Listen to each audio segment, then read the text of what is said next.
Mau kita mulai sekarang aja, Mas? Oke, jadi makasih semuanya buat yang udah datang. Jadi saya Imre, saya baru join Gojek Senin kemarin.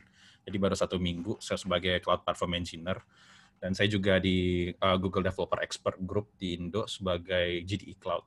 Dan ya hari ini kita bakal bahas tentang CI/CD dengan Cloud Build dan Argo CD. Jadi akan ada 2 section kira-kira. Jadi ada section untuk Cloud Build sama Argo CD.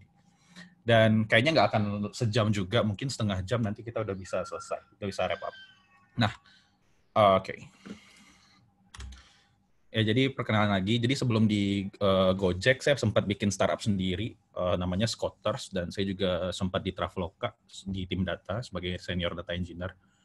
Dan tadi kayak yang Mas Didit bilang, saya juga aktif di Kubernetes dan Cloud Native di Jakarta, tapi juga beberapa kali ngisi di Malang, Bandung, dan beberapa tempat lain.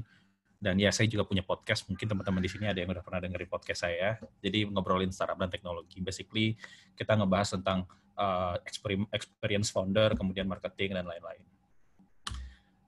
Jadi makasih buat yang udah donate ke acara ini. Senang teman-teman bisa participate semua. Sebelum kita mulai, ada pesan-pesan dari sponsor. Jadi saya akan play dulu aja.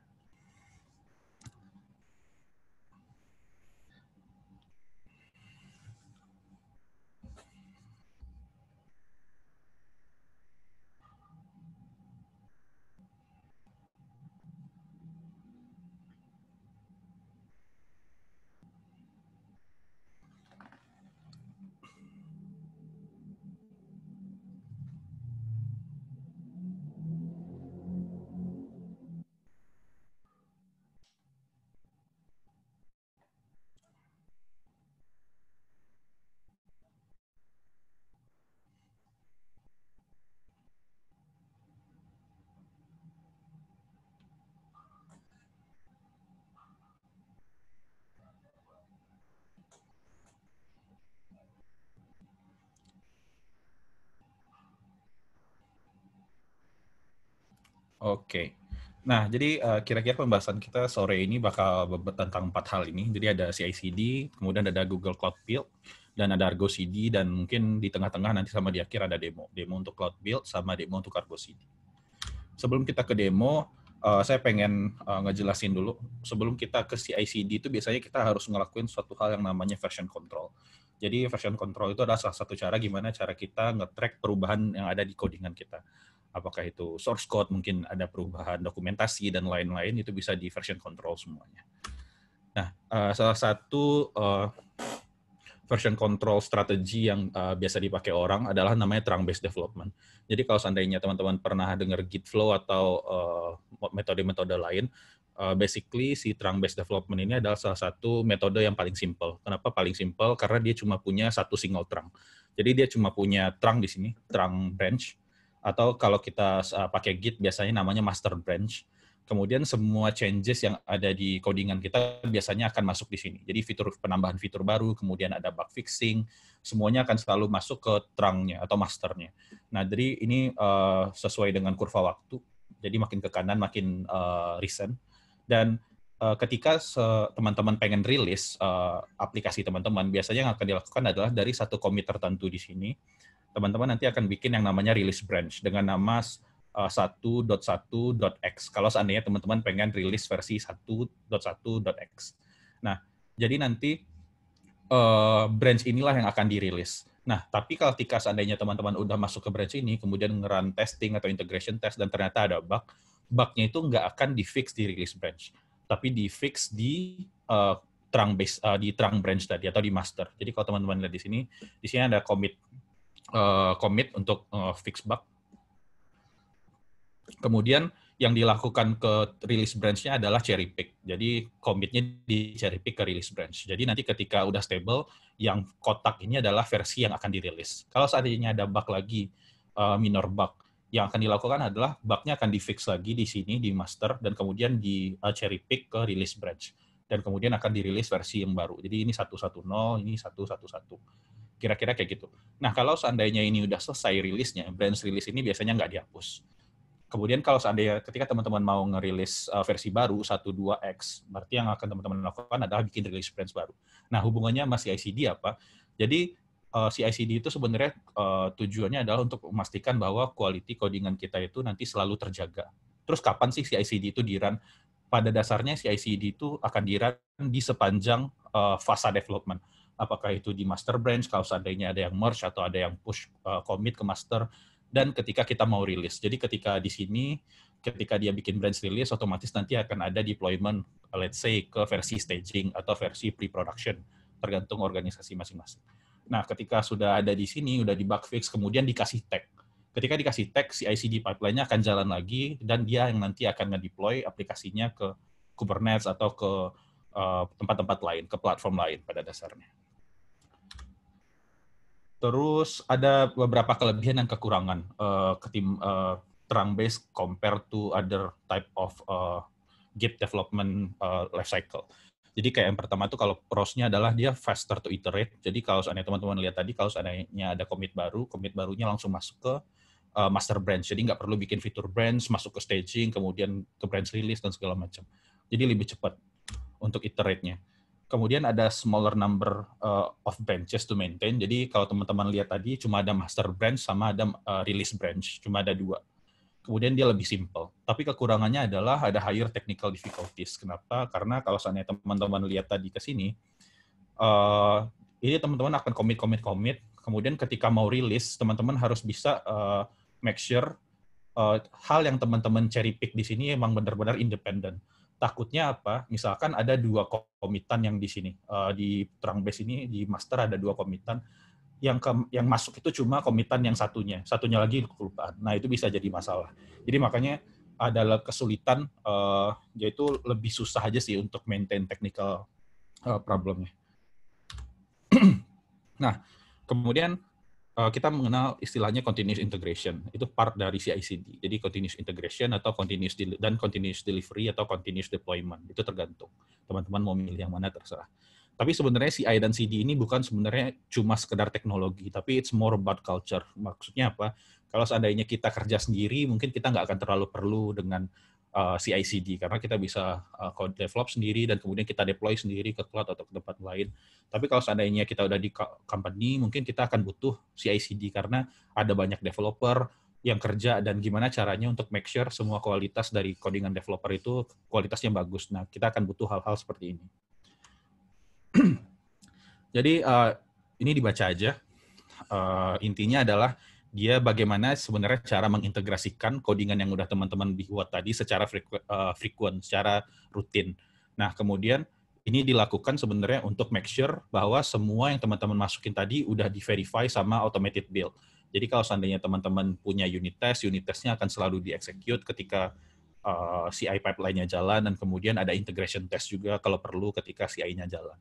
Jadi ini kurang lebih tugasnya untuk memastikan integrasinya berjalan dengan lancar di level unit test atau integration test. Nah, ada beberapa requirement kalau kita mau ngerjain CI. Jadi ada 2. Yang pertama adalah automated build process. Jadi maksudnya apa? Kita harusnya punya script yang bisa dipakai untuk nge-automate proses untuk nge-run unit test, kemudian untuk nge-bikin artifak. Artifak ini contohnya apa? Sorry. Kalau teman-teman pakai Java, katakan artifaknya nanti ketika di-build, artifaknya adalah jar atau file var. Terus kalau seandainya teman-teman bikin pakai Go, mungkin artifaknya nanti adalah file binary-nya. Kalau teman-teman nge-develop website, mungkin nanti yang akan jadi artifaknya adalah file index.html. Nah, kalau seandainya teman-teman udah Dockerize, artifaknya nanti akannya jadinya adalah Docker image. Jadi, CI itu tugasnya nanti adalah membuat si artifak-artifak tadi secara otomatis. Nah, yang kedua adalah kumpulan dari unit test. Jadi kalau seandainya teman-teman ngomongin CI/CD, tapi teman-teman belum punya unit test atau integration test, unit test lah at least. Nah, itu sama aja bohong. Jadi sebelum teman-teman ngomongin CI, teman-teman juga harus punya dulu yang namanya unit test. Terus ini kira-kira life cycle dari CI/CD. Jadi kalau teman-teman lihat di sini, kita mulai dari coding, kemudian kita build artifaknya, kemudian kita tes, kemudian kita rilis, kita bikin versi yang mana yang mau dirilis, kita deploy ke cloud atau ke tempat manapun, dan kemudian kita operate, aplikasinya jalan, dipakai oleh user. Nah, ketika aplikasi jalan dan dipakai oleh user, kita akan, ketika aplikasinya jalan di sini, dan kemudian dipakai user, kita bisa nge-monitor kira-kira apa aja sih yang terjadi pada sistem, apakah latensinya naik, latensinya turun, jumlah request-nya berapa, dan segala macam. Berdasarkan hasil dari monitoring, nanti biasanya kita akan nge-plan, oh untuk rilis berikutnya kita akan improve apa aja. Nah, makanya di sini ada fase namanya planning. Kemudian setelah udah planning, kita akan coding lagi, dan cycle-nya balik ke sebulan. Nah, biasanya ada beberapa kesalahan yang dilakukan oleh orang ketika ngebahas tentang CI. Jadi yang pertama mereka lakukan adalah mereka nggak naruh semuanya ke dalam code repository. Maksudnya semuanya itu adalah apa aja. Jadi kalau seandainya teman-teman punya aplikasi atau program yang harus ada jelas aplikasinya sendiri. Kemudian yang kedua adalah configuration. Configuration itu maksudnya apakah ada environment variable, file.env, dan segala macam. Dan kemudian teman-teman juga punya dokumentasi, atau teman-teman punya config deployment, dan mungkin teman-teman punya hal kayak CI configuration. Nanti saya akan kasih contoh. Kemudian, not automating the build process. Nah, ini lebih lucu lagi. Ketika udah pakai CI, tapi yang di-execute cuma unit test doang. Tapi artifact build-nya nggak di-automate juga. Terus yang paling sering kejadian adalah ini. Not triggering quick test on every change. Jadi, kalau kita ngomongin software development, harusnya unit test itu dieksekusi dalam waktu kurang dari 5 menit. 5 menit itu udah lama banget. Jadi, kenapa? Karena proses CI ini akan berjalan cukup sering. Kalau seandainya unit test itu berjalan terlalu lama, otomatis nanti dia akan jadi bottleneck untuk pipeline-pipeline lain untuk jalan. Jadi, unit test itu harusnya cepat banget. Jadi, makanya sebenarnya ketika kita bikin unit test, nggak ada unit test yang boleh bikin real connection ke database atau manggil third-party system secara real time. Kayak manggil API call dan segala macam. Semuanya biasanya harus di mock. Terus, nah ini juga sering.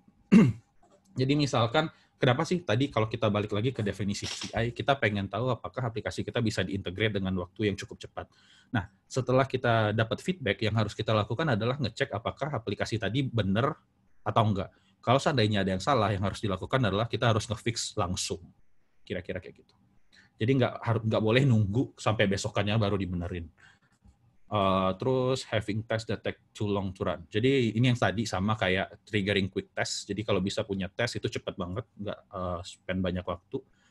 Terus not merging into trunk often enough. Jadi maksudnya apa? Jadi kalau seandainya teman-teman pakai Git Flow, teman-teman punya brand sendiri, kemudian teman-teman actively develop aplikasi teman-teman di fitur branch tertentu. Tapi teman-teman nggak pernah nge-merge branch itu balik ke masternya atau trunk. Nah, akibatnya apa? Kalau seandainya ada developer lain yang udah nge-merge sesuatu yang baru ke trunk base-nya, dia nanti teman-teman ketika akan merge lagi mungkin akan banyak timbul masalah seperti konflik, dan itu nggak baik. Jadi makanya ketika kita udah pakai CI, ketika kita develop fitur baru, sebisa mungkin merging-nya balik ke master itu lebih cepat. Ya ini yang kayak tadi saya bilang, ada master, kemudian kita develop fitur namanya dev30, commit, dan kemudian dia masih ada commitan nih belum selesai, tapi yang fitur dev45 di sini dia bikin branch, kemudian dia bikin fitur baru, kemudian ketika dia akan nge-merge, dia bikin pull request. Nah, ketika pull request-nya mau di-merge, pull request-nya itu akan run dulu nih CI-nya. Kemudian ketika dia hijau, baru dia boleh di-merge. Nanti ketika dia udah di-merge, si CI-nya tadi akan jalan lagi buat make sure apakah commitan yang udah di-merge ke master juga hijau. Jadi, kira-kira flow-nya akan seperti ini terus untuk CI. Nah, ini fitur dev, nggak penting. Nah, tipikal CI. Jadi biasanya kalau seandainya kita ngomongin CI, ada beberapa hal yang terlibat. Yang pertama adalah repository sendiri. Repository ini bisa GitHub, bisa GitLab, atau kalau di GCP ada namanya Google Cloud Repository. Nah, setelah kita punya source code-nya, yang perlu kita bikin adalah CI script-nya. CI script-nya misalkan kalau kita punya aplikasi Golang, ya udah berarti nanti kita akan panggil environment Go, kemudian kita akan run Go test untuk nge-run testnya, dan kemudian kita build artifaknya. Nah, semua ini akan berjalan di Google Cloud Build atau CI pipeline teman-teman. Apakah itu Jenkins, apa itu GitLab CI, dan lain-lain. Tapi idenya adalah si CI ini sebenarnya dia akan nge-execute instalasi environment, setup environment, kemudian dia akan download dependensi, kalau di JavaScript itu npm install. Kemudian ada yang lain juga kayak go test, ini untuk run unit test, dan ini untuk build artifact. Nah, kalau seandainya teman-teman pakai environment yang udah Dockerize atau aplikasi yang udah ada Docker file-nya, sebenarnya jadi lebih simpel. Yang perlu teman-teman lakukan adalah itu cuma akan nge-Docker build, kemudian Docker push. Nah, CI ini sebenarnya ketika kita ngomongin CI, kan tadi tujuannya adalah untuk memastikan tesnya benar dan kemudian untuk build artifact. Artifact ini setelah jadi di CI, itu harus disimpan di satu tempat. Kalau seandainya kita pakai Docker, berarti ketika proses CI-nya selesai, kita akan menyimpan si Docker image-nya tadi ke registry. Kalau di GCP ada namanya Google Cloud Container Registry. Jadi kita build di sini, di Docker build, kemudian di sini kita akan punya komen untuk nge-push image-nya tadi ke registry. Jadi ketika image-nya udah di registry, si image ini nanti bisa dipakai oleh berbagai macam cloud. Nah, nanti itu yang akan kita cobain. Terus, nah ini kira-kira salah satu CI script di Google Cloud Build. Jadi cukup simple sebenarnya kalau kita lihat. Jadi yang dilakukan di sini adalah saya punya 3 step penting. Yang pertama itu adalah saya akan build Docker image-nya karena saya udah punya project yang udah Dockerize. Jadi saya tinggal Docker build min t, kasih tag gcr.io, kasih project ID, dan kemudian saya kasih nama image-nya apa. Terus habis itu setelah saya build, image-nya akan saya push. Image-nya saya push pakai Docker push di sini. Nah, ini yang biasanya dilakukan oleh orang-orang ketika dia menggabungkan CI dan CD pipeline-nya. Maksudnya gimana? Jadi, kalau seandainya CI, sebenarnya kan tadi saya bilang targetnya itu cuma 2, nge-run unit test dan build artifact. Sebenarnya di sini, build artifact dan nge-run unit test-nya itu sebenarnya udah kejadian, cuma di 2 step ini. Jadi yang terjadi adalah di step ketiga ini, di CI script yang saya buat, saya akan nge-deploy aplikasi yang saya buat tadi ke Google Cloud Run. Jadi Google Cloud Run itu adalah serverless containernya di GCP. Ini untuk ngedemonstrasiin aja bahwa sebenarnya CI dan CD itu sebenarnya bisa digabung. Tapi nanti dengan Argo CD, si CI dan CD ini akan jadi 2 hal yang berbeda. Nah, kalau teman-teman lihat di sini, kontainer yang udah saya bikin di sini tadi, itu akan saya run di Google Cloud Run. Jadi ada komennya, gcloud, beta, run, deploy, front end, image-nya apa, region-nya di mana, platformnya apa, dan autentikasinya seperti apa. Oke, saya akan kasih lihat dulu. Jadi, saya akan liatin codingannya dulu kali ya. Nah, ini adalah codingan yang saya buat. Jadi, ini adalah aplikasi Vue.js. Codingannya kelihatan nggak ya?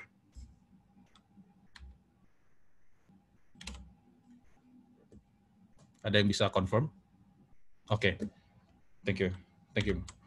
Jadi ini simple banget aplikasinya. Ini saya ambil template Vue.js, kemudian saya ganti teksnya jadi PPL UI 2020. Kemarin saya ngisi materi di UI, jadi saya kasih PPL UI 2020 Jakarta. Kemudian di sini saya punya Cloud Build YAML, yang isinya itu yang tadi, Docker build, kemudian ada Docker push, dan kemudian Google Cloud beta run deploy.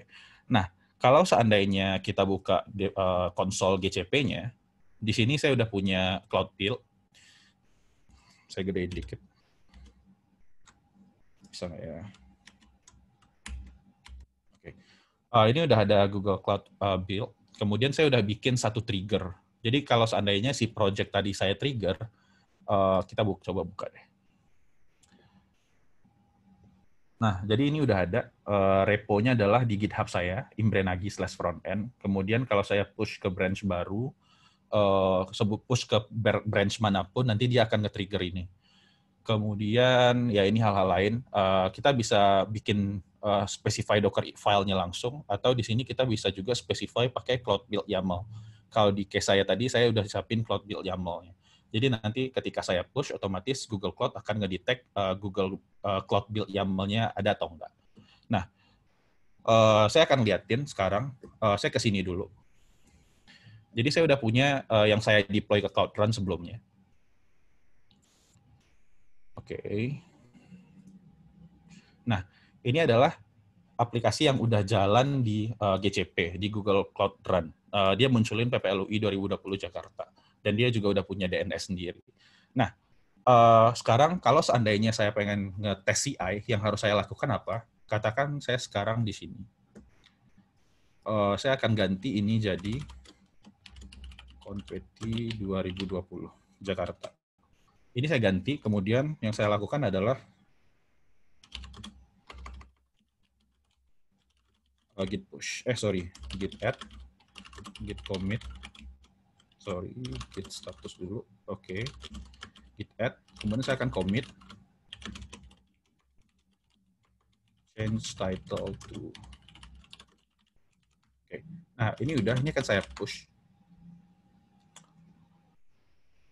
Ketika dia di push, karena tadi dia udah punya triggernya, otomatis nanti di sini saya harusnya ngelihat satu build proses yang sedang jalan. Nah ini lagi jalan.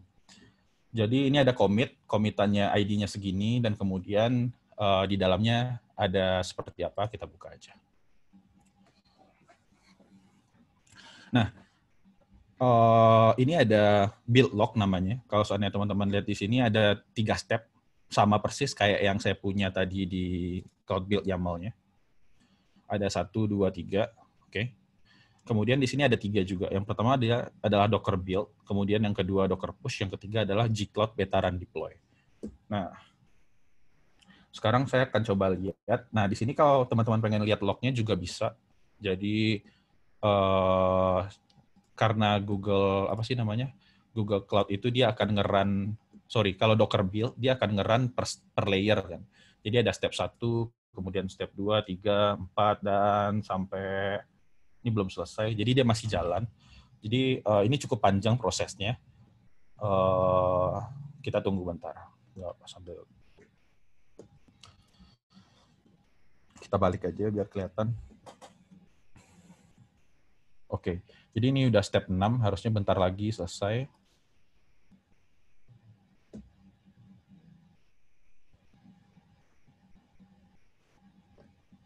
Berapa ya?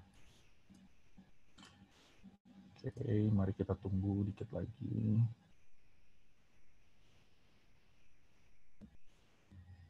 Ini dia lagi build, jadi ini adalah step terakhir kayaknya. Sebelum dia, kalau teman-teman penasaran, saya liatin Docker file-nya aja.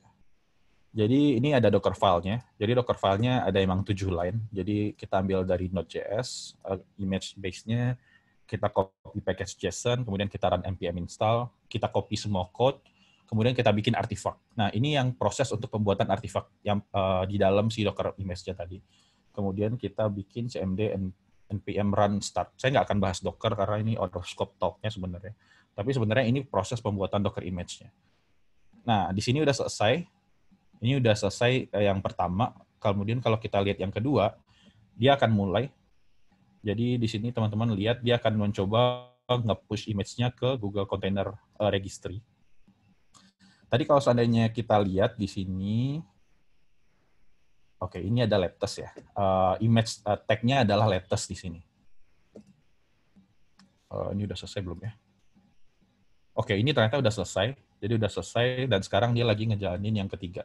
Jadi dia sekarang lagi mencoba deploy aplikasi versi baru ini. Oke, saya akan coba lihat. Harusnya ini sekarang udah ada. Kalau seandainya kita refresh, mudah-mudahan keganti.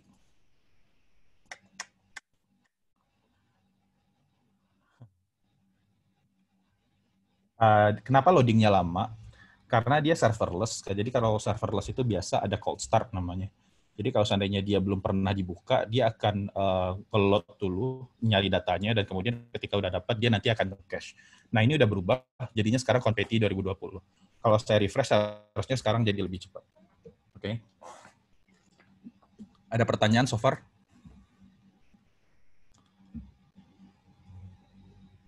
Belum ada? Oke, kita lanjut aja. Jadi, sebelum saya lanjut, saya pengen ngeliatin dulu artifaknya disimpan di mana. Jadi ini adalah Google Container Registry namanya. Image yang tadi saya bikin, itu yang sebelumnya, yang PPLUI 2020, itu saya kasih tag V001. Sekarang yang baru, itu tag-nya adalah latest. Jadi teman-teman lihat, ini adalah 12 jam yang lalu ketika saya buat. Kemudian ini adalah yang baru, 2 menit yang lalu. Saya akan kasih tag di sini, V 002. Anggap aja kayak gitu. Nah, ini untuk apa nanti akan saya jelasin. Tapi yang jelas sekarang untuk image-nya kita udah punya dua versi. Versi 001 yang nampilin PPLUI, yang satu lagi V002 yang nampilin si Konpeti Jakarta. Oke. Nah, kita kembali ke slide. Kita sekarang masuk ke CD, Continuous Deployment. Jadi, kalau seandainya tadi kita udah pakai CI, saya ngomongin tentang culture. CD itu sebenarnya juga bagian dari culture sebuah company. Nah, terus CD ini dipakai buat apa? Goals-nya adalah artefak yang udah kita buat tadi, itu nanti akan berakhir pada apakah itu Kubernetes, atau apakah itu Google Cloud Run, apakah itu VM, dan lain-lain. Jadi sebenarnya tanpa CD, aplikasi kita nggak akan ready di cloud. Nah, ini dia definisinya. Sebenarnya key-nya adalah lagi-lagi automated testing to validate. Dan kemudian untuk deployment ke production environment. Bisa staging juga, pasti. Tapi yang jelas dia adalah untuk real deployment secara autonomous. Nah, require inputnya. Untuk CD kita butuh apa aja sih? Yang pertama adalah package created by the continuous integration. Package-nya ini tadi yang udah kita punya apa? Kita udah punya Docker image. Yang kedua, script to configure the environment, deploy the packages, and perform a deployment test. Jadi script to configure environment ini maksudnya mungkin kalau seandainya kita punya automatic script, katakan kita akan ngedeploy-nya ke cluster mana, ke dengan ukuran memori berapa, dan seterusnya. Kemudian, kalau seandainya teman-teman pernah pakai Kubernetes, mungkin teman-teman familiar dengan kubectl, kubectl apply minf, dan kemudian nama manifest.yaml. Nah, itu adalah script yang akan kita pakai untuk deploy. Biasanya kan kayak gitu. Terus yang ketiga adalah environment specific configuration. Ini maksudnya apa? Apakah teman-teman punya environment variable atau lain-lain. Jadi ada 3. Sorry. Kita balik lagi ke sini, kita recall. Tadi kita udah punya CI yang tugasnya ambil codingan dari repo, ngebikin artifact, dan artifactnya disimpan ke Google Container Registry.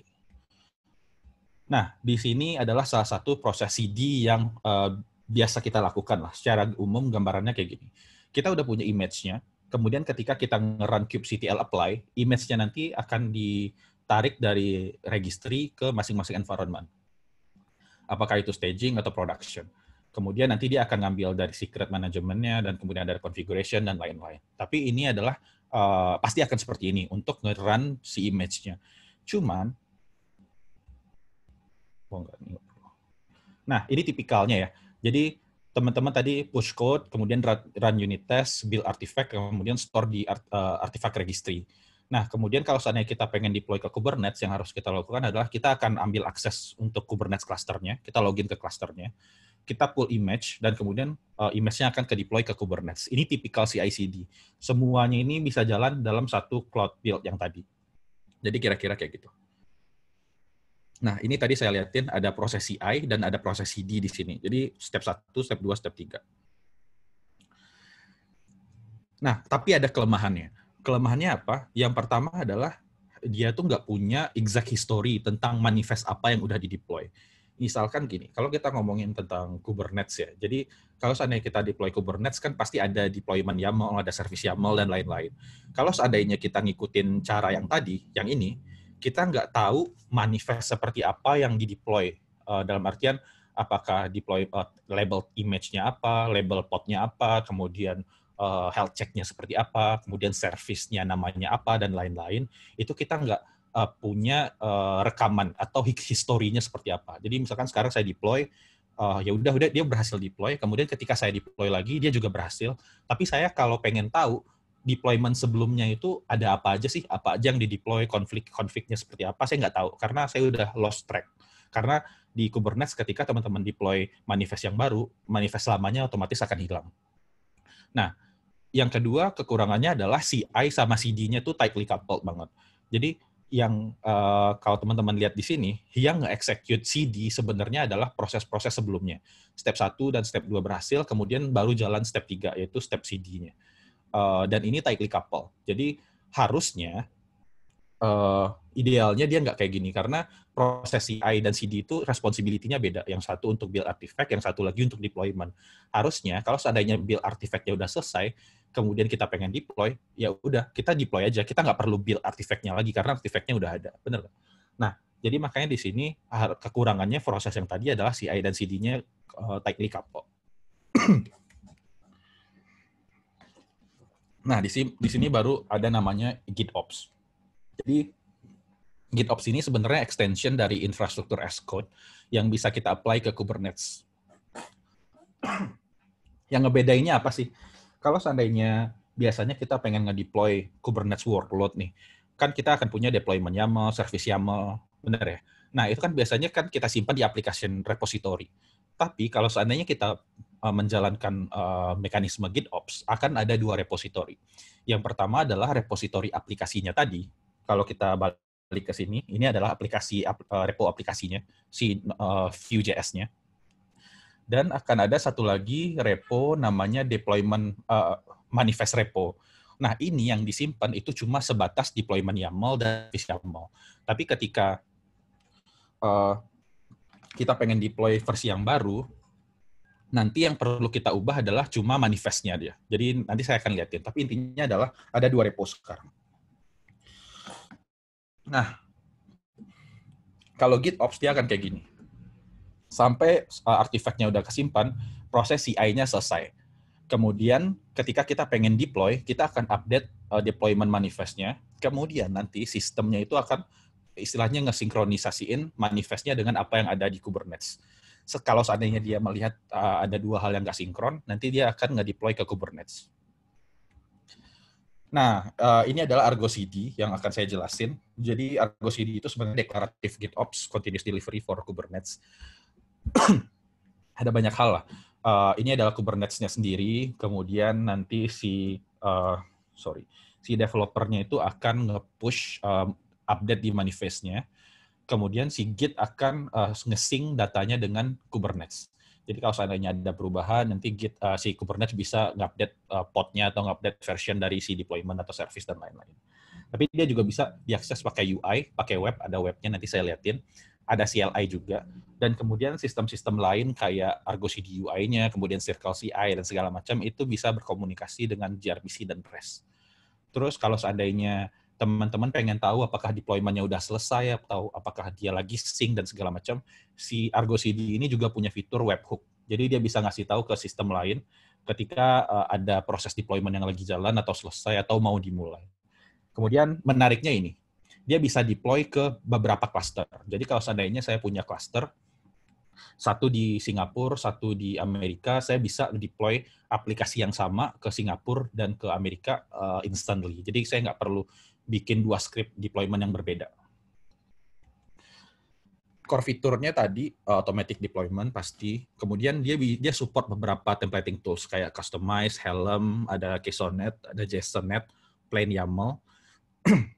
Saya cuma akan pakai plain YAML, jadi nggak harusnya lebih gampang dicerna. Kemudian ada ya kita bisa manage multiple cluster, ada airbag-nya juga. Kemudian bisa rollback yang paling penting. Nanti kita akan coba contohin rollback dari image baru yang tadi kita bikin ke image yang lama, yang PPLUI. Kemudian ada health status, ada webhook, sama Prometheus untuk monitoring. Nah, ini kira-kira ada dashboard-nya. Nanti kita akan lihat lebih jauh dashboard-nya ada fitur apa aja. Tapi kira-kira dashboard-nya kayak gini.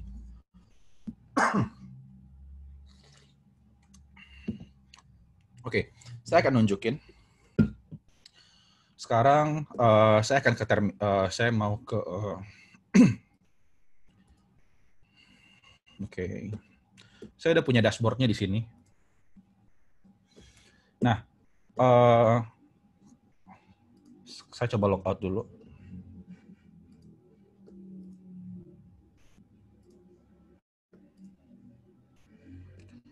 Bentar.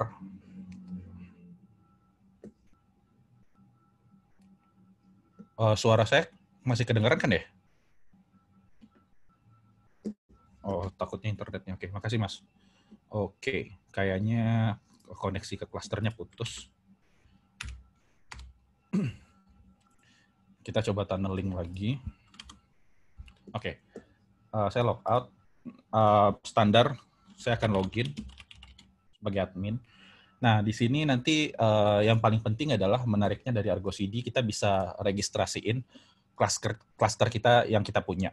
Jadi kalau sekarang saya punya 2 cluster, jadi cluster saya satu di Singapura, satu lagi di Amerika. Saya udah bikin di GCP.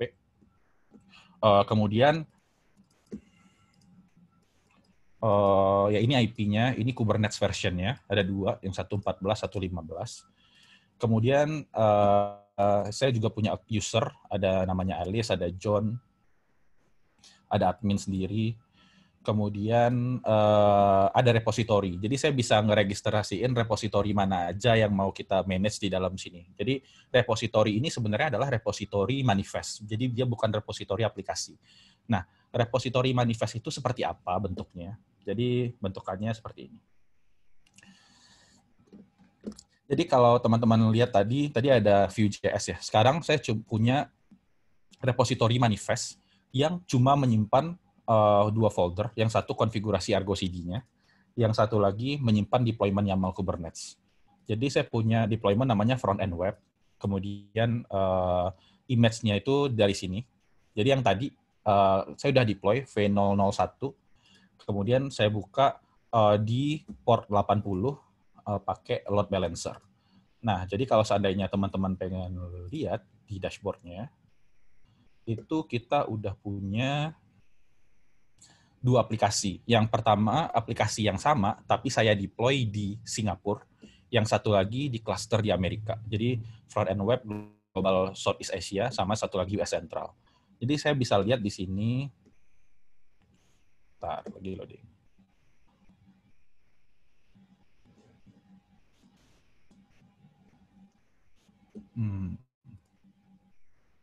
Bentar.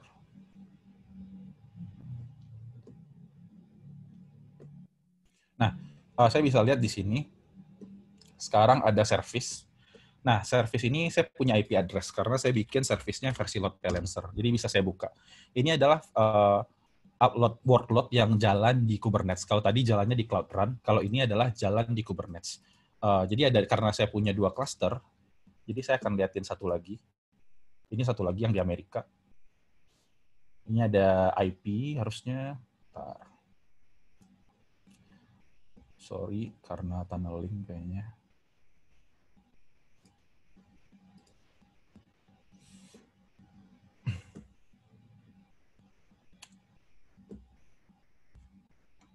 Bentar. Oh, kayaknya tunnelnya gagal. Oke. Nah, ini cluster yang kedua, udah saya expose juga di IP yang berbeda. Dan dia nge-run hal yang sama. Jadi yang satu tadi juga PPLUI di IP segini, dan yang satu lagi PPLUI juga tapi di beda IP. Jadi ini sebenarnya 2 Kubernetes cluster yang berbeda. Ya, ini ada di 2 cluster yang berbeda. Terus tahunya dari mana? Jadi untuk nge-define aplikasi di Argo CD, teman-teman akan butuh namanya application di sini. Jadi kalau seandainya saya buka di sini saya udah bikin ada front end web global Southeast Asia, Singapura, tapi saya masukin ke dalam project front end web global yang tadi saya tunjukin. Jadi ada di front end web global ini ada 2 cluster yang bisa dipakai. Tapi di aplikasi yang global SIA ini dia cuma pakai cluster yang ada dari production di Southeast Asia. Nah, kalau yang satu lagi kita coba lihat di sini, dia project yang sama, tapi dia di-deploy di US Central. Jadi sekarang saya udah punya 2 aplikasi yang run di US Central sama Singapura. Nah, config itu bikinnya gimana? Jadi kita di Argo CD untuk nge-define project, kita bisa bikin YAML-nya juga. Jadi saya punya project namanya Front End Web Global. Repo-nya dari sini. Kemudian ada 2 destination. Yang pertama adalah cluster Singapura, yang satu lagi cluster Amerika. Nah, untuk masing-masing aplikasi, kalau seandainya saya pengen deploy ke Singapura, nanti saya akan bikin satu Argo CD application. aplikasi yang akan dideploy ke Amerika, saya juga akan bikin satu application lagi. Akibatnya saya punya dua di sini. Saya punya dua application, ada front end global Southeast Asia sama US Central. Yang ngebedainnya apa? Yang ngebedainnya itu cuma si destination-nya. Yang satu destination-nya Singapura, yang satu lagi destination-nya ada di Amerika. Nah, tapi nanti dia akan menggunakan deployment YAML yang sama di sini. Oke. Jadi kalau seandainya saya lihat, ini adalah repo ini, yang teman-teman lihat sekarang, ini adalah repo ini namanya, di imbrenagi/competi demo. Ada targetnya master, dan kemudian ada path-nya app. Jadi path ini kenapa dipakai, supaya saya bisa ngasih tahu langsung bahwa manifest-nya ada di dalam folder app. Jadi dia nanti nggak perlu ngelihat yang ada di sini juga. Dia tinggal masuk ke folder app, terus nge-run semua YAML yang ada di sini. Oke. Nah, karena tadi saya udah punya dua image baru, image baru, versi 002, jadi saya akan coba ngeliatin gimana caranya nge-deploy pakai Argo CD. Jadi karena Argo CD itu adalah GitOps, dan kita akan melihat perubahannya dari manifest repository. Jadi ini akan kita update. Ini kita update.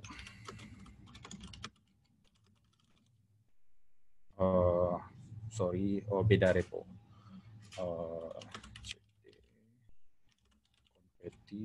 Oke. Status. Nah, ini yang udah kita ubah. Kita make sure dulu. Kita ubah jadi V002. Kemudian git add git commit update V2. Ini aja. Kita push. Nah, ketika kita push, saya akan coba bukain repositorinya di sini.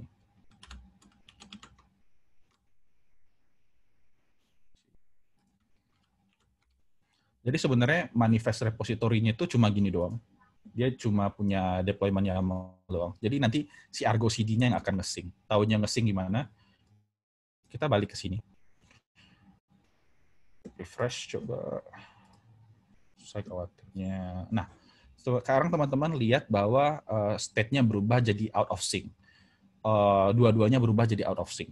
Kenapa? Jadi sekarang dia bilang gini, ini adalah versi sebelumnya yang udah berhasil di-deploy, tapi ini adalah versi yang baru. Saya coba lihat. Nah, ini adalah perubahannya. Jadi, si Argo CD, kita bisa bikin Argo CD itu nggak otomatis deploy versi baru. Jadi, nanti kita bisa, kalau seandainya kita ngelakuin deployment untuk production, kan sebenarnya semuanya nggak bisa otomatis banget ya. Dalam artian ada beberapa hal yang butuh manual approval, kayak misalkan ini udah bener belum mau di-deploy atau enggak, nanti kita tinggal klik yes or no. Nah, ini sama juga Argo CD. Ketika kita mau udah ngubah manifest, kita mesti ngasih manual approval. Kalau sekarang manual approval-nya saya lakuin lewat web UI, tapi kalau seandainya saya punya tools GitLab CI sendiri, saya bisa bikin script supaya nanti ketika saya approve, saya bisa langsung nge-sync dua-duanya. Nah, sekarang saya pengen nge-sync satu dulu. Jadi saya akan klik sync di sini. Jadi saya akan synchronize. Kalau saya lakukan ini, yang dilakukan adalah dia akan nge-sync. Oke, dia udah otomatis sync. Dan sekarang kita akan buka IP berapa sih? Ini kita buka servisnya IP34. IP34 ini tadi PPLUI. Buka dong. Saya nggak tahu kenapa. Kayaknya masih kena cache. Kita coba di incognito. Nah, sekarang dia udah berubah. Berarti tadi kena cache. Nah, tapi kalau seandainya kita buka yang satu lagi, yang di US, dia masih PPLUI. Jadi sekarang kita bisa ngecek bahwa, oh ternyata yang aplikasi yang di Singapura udah berhasil deploy. Sekarang kita balik lagi ke sini, dan kita coba sync yang di Amerika.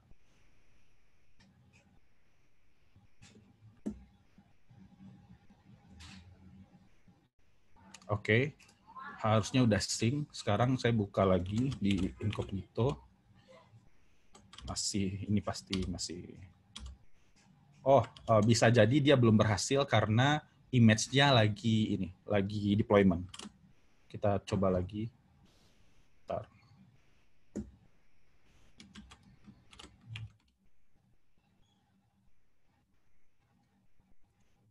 Harusnya bisa.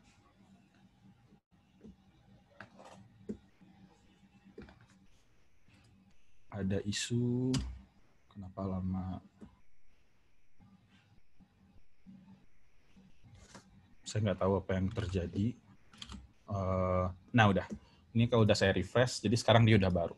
Jadi sekarang kalau teman-teman lihat di sini, kita udah punya 2 aplikasi di Singapura dan Amerika, udah sync dua-duanya. Jadi deployment kita ke multiple cluster berhasil. Nah, terus gimana kalau seandainya ada masalah nih? Oh ternyata deployment kita gagal, bukan gagal sih, ada kekeliruan, kan latency naik. Oh kita pengen rollback. Ya udah, kalau seandainya kita pengen rollback, yang kita lakukan adalah saya pengen make sure dulu.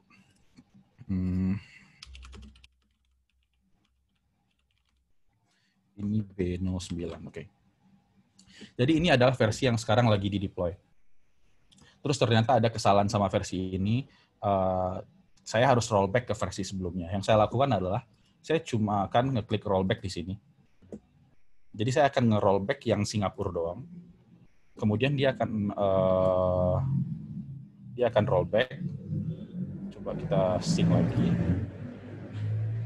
Nah, dia sekarang udah sync, dan kemudian sekarang saya coba lagi buka, mudah-mudahan dia balik. Sama kayaknya, nah sekarang dia udah balik ke versi sebelumnya. Jadi otomatis kita nggak perlu gampang lah pokoknya intinya untuk pakai Argo CD ini. Karena kalau seandainya nanti kita pengen rollback ke cluster satu lagi, kita cukup melakukan aksi yang sama di cluster satu lagi. Lagi-lagi, kalau seandainya kita punya banyak cluster, kan nggak masuk akal kalau kita harus klik satu-satu ya. Itu bisa di-automate dengan REST API atau gRPC tools yang lain. Dari saya itu aja, kita kayaknya masih ada beberapa slide. Oke, silahkan kalau ada yang punya pertanyaan. Itu aja dari saya. Oke, bentar, saya stop recording dulu ya.